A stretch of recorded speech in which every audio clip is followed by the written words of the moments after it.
Kugambira ebi abatuura bamwe bagire kuhindura bareba amaju gabo garukushenyuka ekintu hate kibera kirize. John Banzubazi uri district water engineer yahamye byaro kugira ngo baza kuhandikira enganzi y'ihanga okureba ngo yayohereza abakugo kwija kucondoza umushozi ogu okumanya habwenje guru kugumana gushuma. Our communities here are at risk of losing even their lives. So for us, we are going to take the report, especially to the district disaster management committee,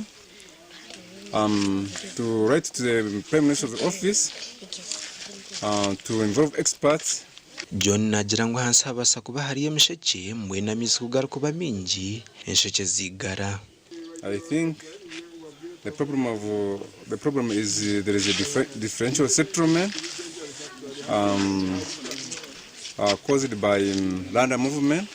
Charles Kamuhanda uri chairman w'entebe yakashata hawe gombora ya Nyakinama ahamize bari kugira ngo bariyo bashobangirirwe ahabo kuberaho kutabantu.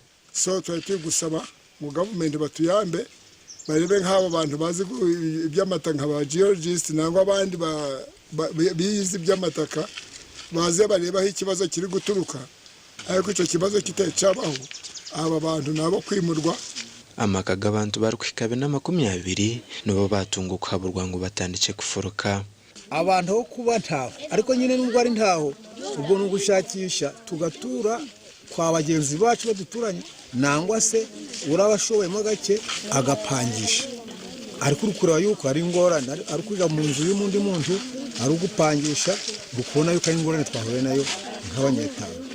Bamwe mu bantu bashenyerwa amakagabo nibashaba government okubahwereka baherezaho kutura gasha kwa keta tuzarirwe.